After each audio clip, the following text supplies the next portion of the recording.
Hello, and thank you very much for joining this introduction and description of the Bachelor of Engineering program within the Department of Architecture here in XJTLU. Firstly, I'm John Latto. I am the undergraduate program director and an associate professor here within the department. So I think perhaps the best way of approaching this was to address a series of questions which may give you some background as to the characteristics of the program, what kind of description of the ideal skills and attributes of candidates who might join the program, and where the program might take you in the future. So we can ask this question, first of all, about what is an architect? Is an architect an artist, or are they an engineer, or indeed a problem solver? In fact, they're probably a combination of all three. And there are many kind of romantic views of the architect as portrayed largely in movies of this respectable professional person.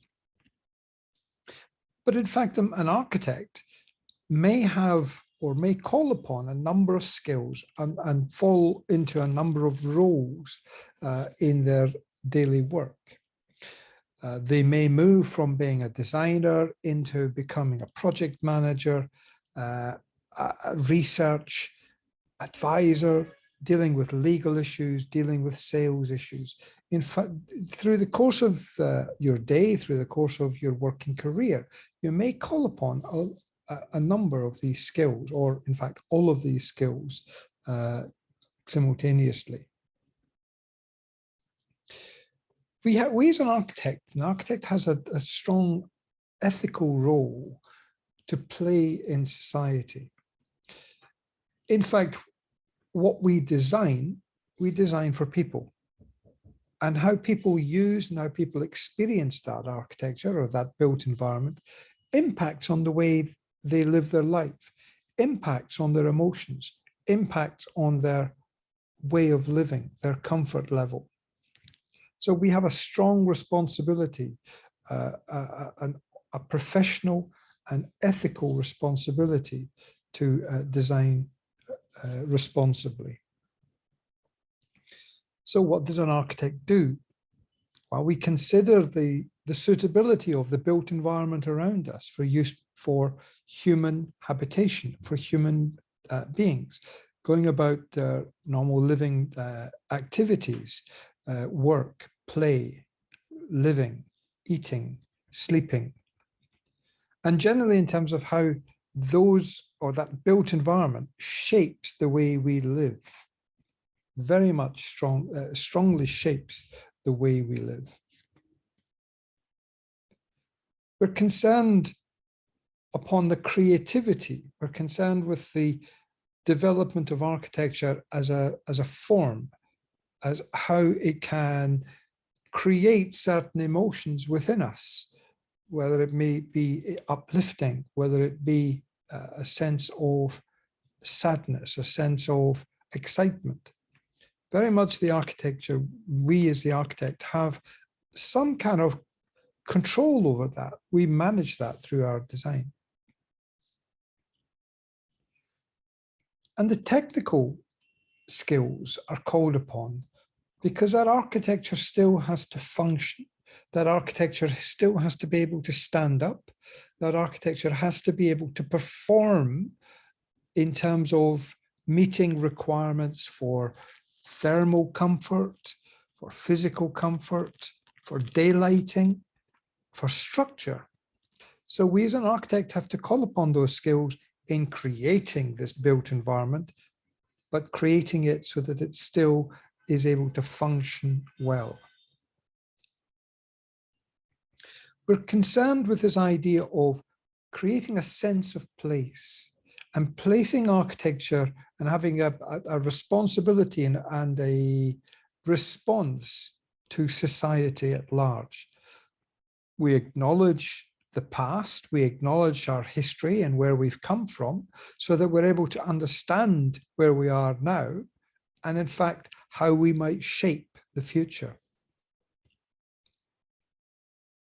So as you can see, architecture is very much a mixture of art and science, which requires a great level of critical thinking, a sense of creativity and experimental approach to how you might solve a problem, how you might create a solution.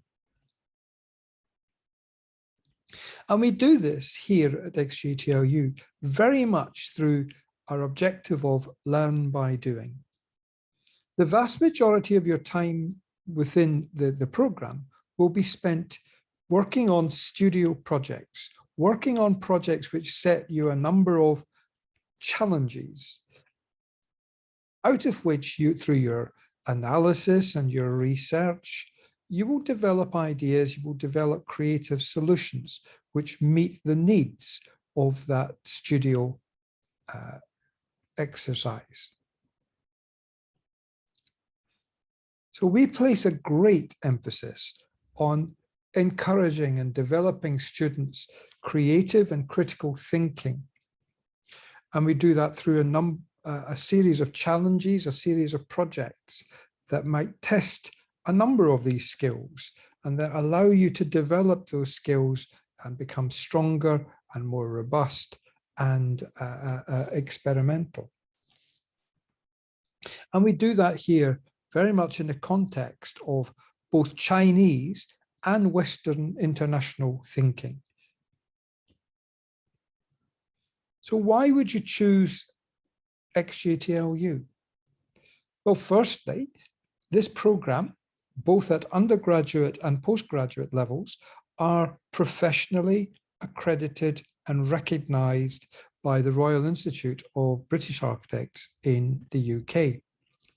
This gives you, as well as your degree, which are recognised, this gives you a great deal of ability or mobility internationally, to move internationally, as that qualification is recognised globally. You will earn dual degrees from both here at XJTLU and the Liverpool University at UK.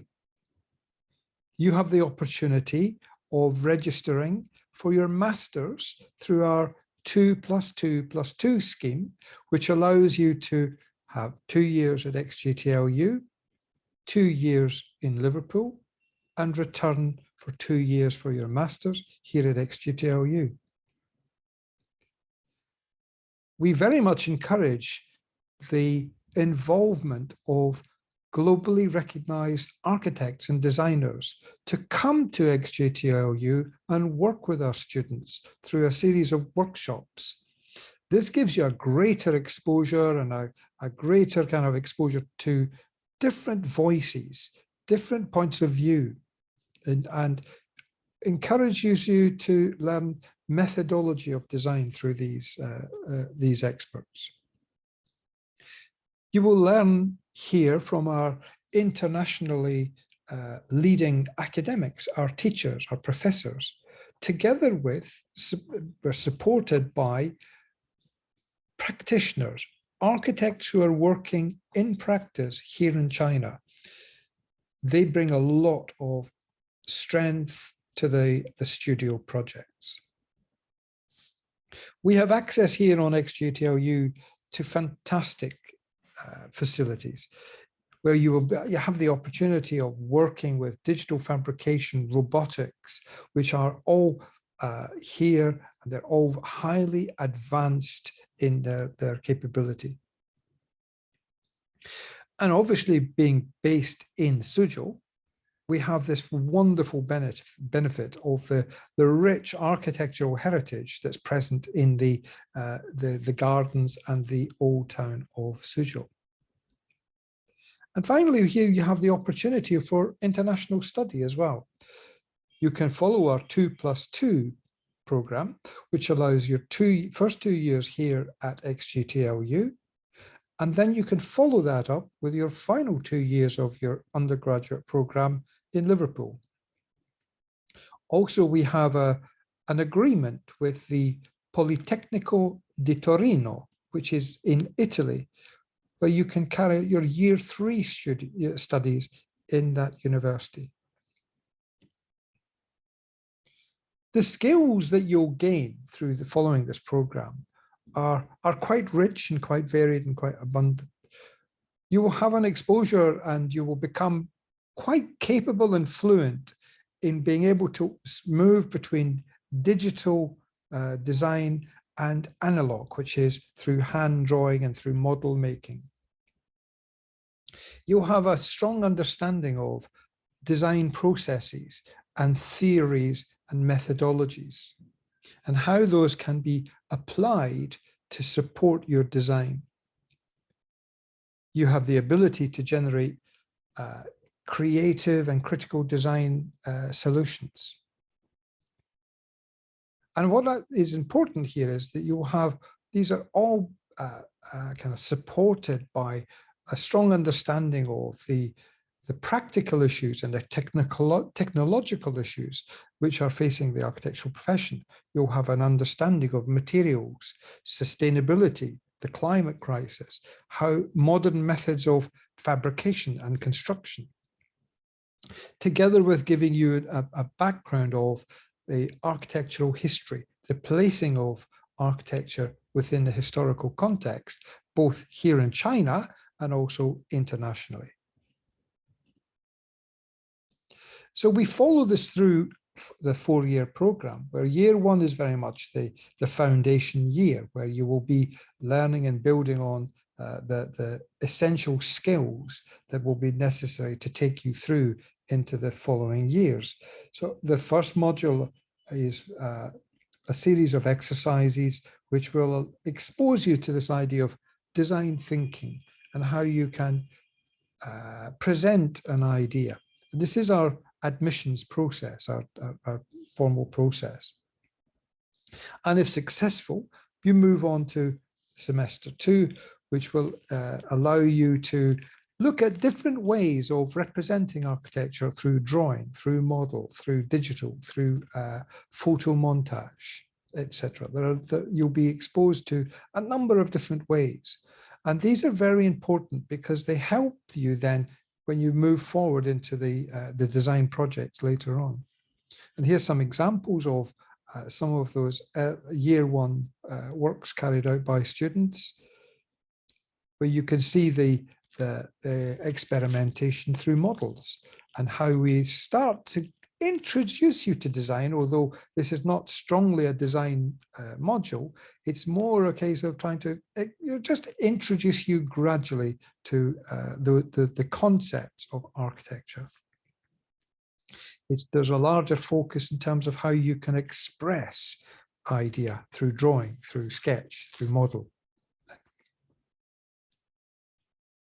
And finally, it's one of the models produced by a student in year 1.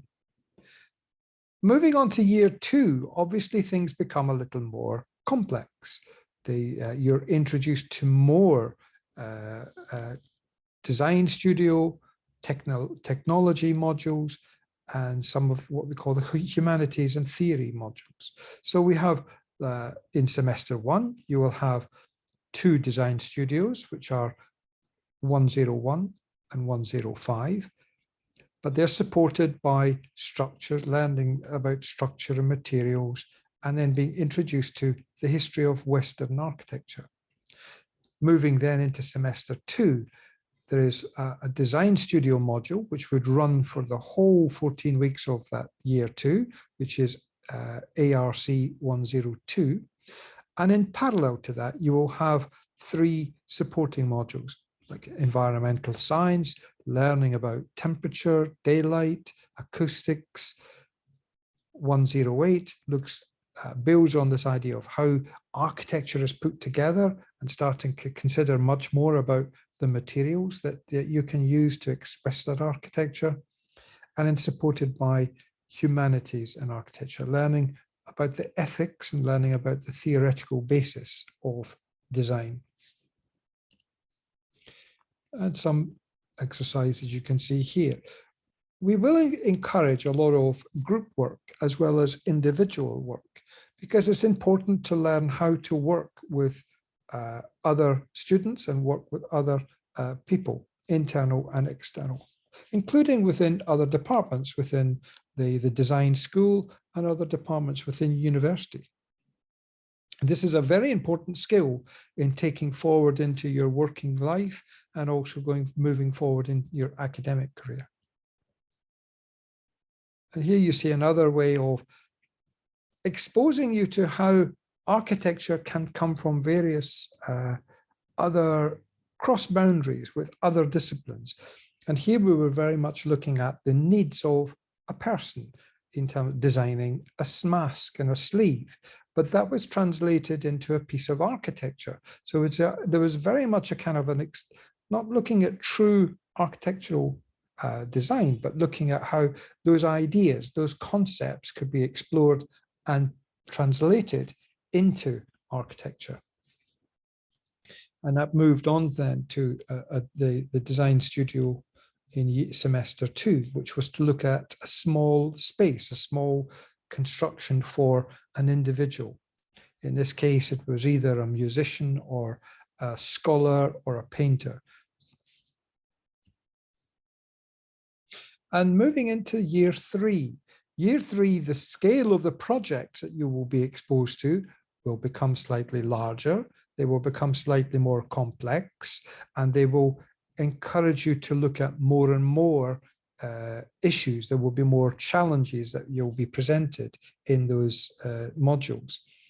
So we have here in semester 1, which is the main design studio, which is looking at, we call typology. So in this case, it was residential.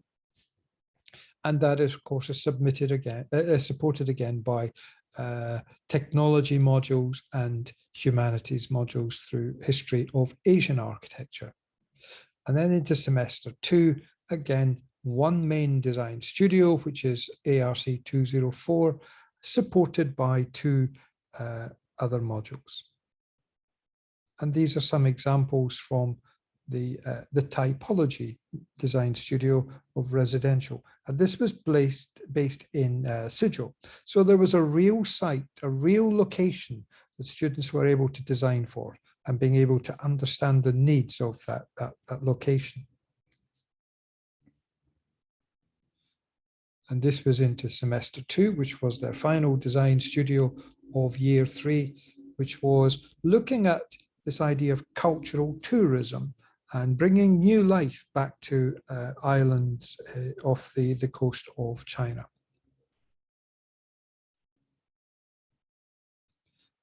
And then we move to year 4. And year 4 is the final year of the undergraduate program. Following this, you would successfully complete this year, you would go on to graduate. So this is a very important year in terms of bringing everything together that you've learned.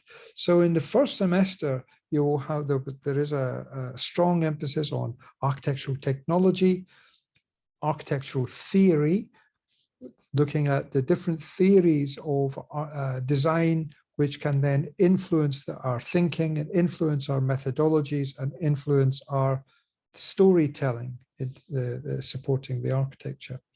And 305 is the main design studio of that semester 1. And we move into the final semester, semester 2.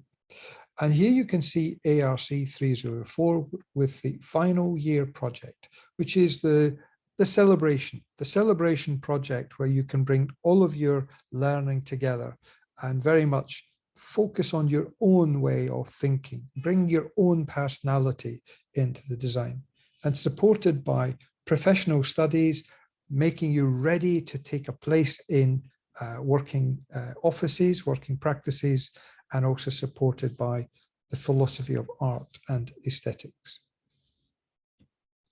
And these are some examples from last year, 2022, the last graduating group of their final year project. And there are a number of different studios that you can follow. You can select one of the studios. You have in this case, you have a choice. maybe about 6, you will have 6 studios that you can maybe follow, and you're invited to make a choice as to which one you want to follow. This one here, for example, was a school for the deaf and blind children located here in Suzhou. But I think what's strongest for me is the testimony of some of the students who have gone through the program here in XJTLU. And I think you can read some of these positive statements the students make in terms of their experience. There's no denying that architecture is a demanding course, a demanding program, but it's a hugely rewarding program. And one, I think, that the students here who are expressing their kind of feedback have all accepted and acknowledged the challenges the program gave them, but also the huge rewards and the huge benefits that it made to them as individuals, as young people who graduating become young professionals. So what happens after? Where can you go? Well, many of our graduating students go on to some of the top universities in the world.